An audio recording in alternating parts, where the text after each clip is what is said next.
Welcome in. It is day 29 and you are speaking with the Meeples Champion. Today we're talking about a game that just so happens to collide with two of my favorite things, Kickstarter and PAX East. This was one of the earliest Kickstarters I ran into. However, at the time, I was still new to the idea and I regretfully did not invest. Thankfully, at my first ever PAX East appearance, I ran into the creator himself at his booth.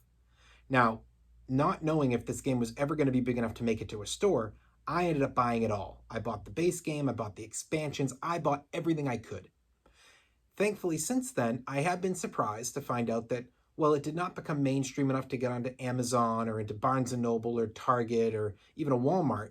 It has managed to get itself into the occasional board game store, even to the point that I heard he is putting out another expansion. So I'm pretty excited for that, and I can't wait to go and get that at some point in the future. But for now, we're going to talk about one of my older favorite two-player games, High Heavens.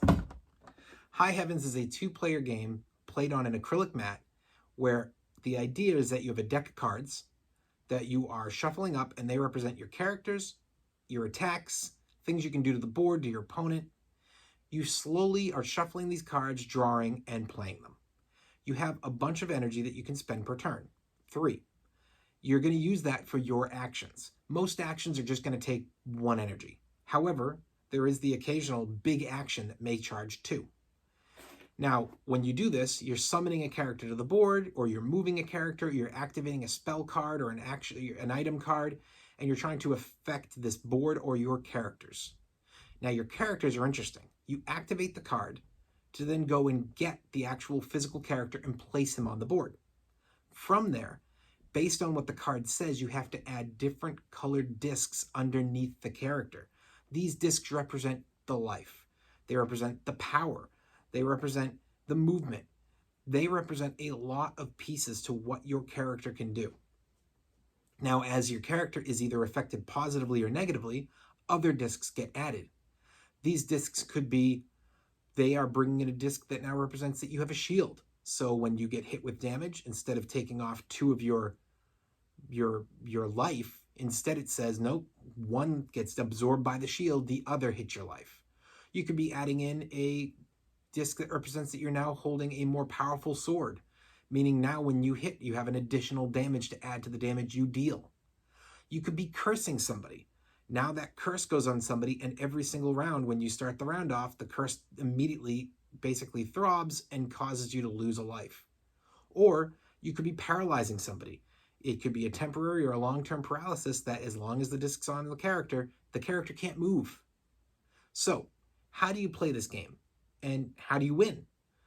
The basis idea of how you play the game is, you slowly are summoning people to the board, and you are trying to go and attack either your opponent's characters or their base.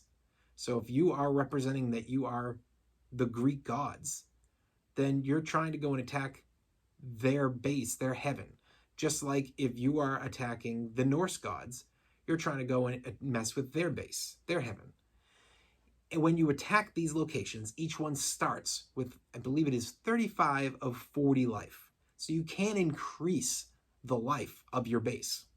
However, whenever somebody gets close enough and they can attack it, the life force takes a hit, and slowly you get closer and closer to 0. If you ever drain your opponent's base to 0, you win the game. Simple as that. It's a pretty easy thing to do. You think it's harder. It's all based on how your opponent's playing. If they're too aggressive, they may just leave themselves wide open, and you just get back there and you go, okay, well, they got nothing to do, so I'm just going to keep attacking them here. And there you go.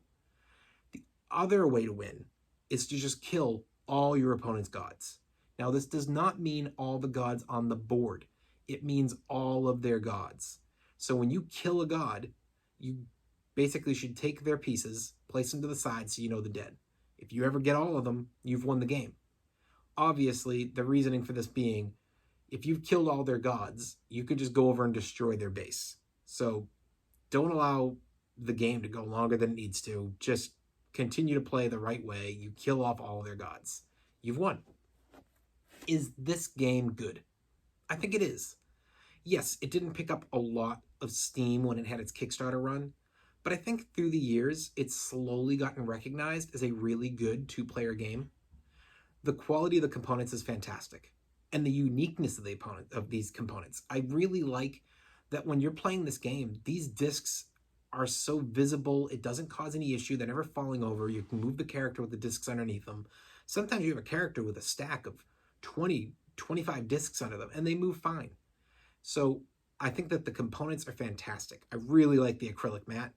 There's not a lot of games that I will buy an acrylic mat for, but when one comes with it, I'm really happy. And this mat made a big difference to me in this game. I really liked that. It's something that's going to hold up for years. When you're talking about the art, I think that the art is really nice. I think that the actual outside cover is great. The cards are good. You know, I give them a solid 3, maybe even a 4 out of 5 on my art scale. I think that it is definitely a plus to the game. I think that the pieces, if you want to go and paint your minis, feel free. I don't paint my minis, and I'm not going to pay somebody to paint my minis. It's just not something I do.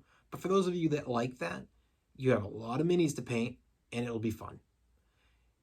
Do I think that the game is expensive? It can be expensive. Because this is not a mainstream game, it makes it harder for them to get this game out. To make the money back, they had to charge some good money for it. I know the game was at least 60. It may have been 70 to get this game. It was a bit up there. But I think it's worth the price. I think if you like a good two-player game, I think if you want something different, you're not looking to get another regular fighting game. You want a real good change-it-up strategy. This is a great one because the cards affect it in a great way and the discs affect it in a great way. It's such a different visual. Do I think that this game is a must-own? It's not a must-own. It's not even a must-play. But if you like two-player, and if you like war games, I highly recommend it. I don't think this game fails in any way.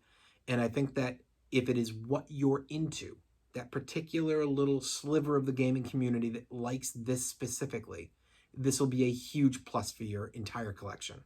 And I think that it'll be a rarity. It's not easy to get.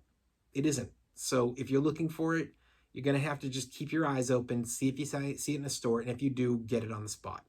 Otherwise, the best way to get it is really at a convention. I know that I've seen it multiple years at PAX East, but I'm sure if you go and you look up on these different websites and you take a shot, you'll find that it probably is just doing a rotation through different locations on the convention tours. I would imagine that when they hit up PAX East the first time and the second time, they probably sold enough that they said, this game isn't going to sell huge there anymore. Let's move to PAX West or let's move to Gen Con. You don't want to keep it. I can't imagine they'd want to keep it one location because eventually this game is not going to get a huge amount of attention. You're going to kind of sell out the big amount you're expecting, and you're going to not make a profit going back to those locations. It's better to go somewhere new. Overall, I really enjoyed the game. I think that those who like a war game and like a good strategy game will enjoy the game, and I recommend you give it a shot. This has been day 29. We've been talking about High Heavens, and you've been speaking with the Meeples champion. Check in tomorrow for day 30 as we come to the end of our first full month of the Meeples champion. And I have had such a good time with you guys. I cannot wait to get to the end of the month with you. See you then.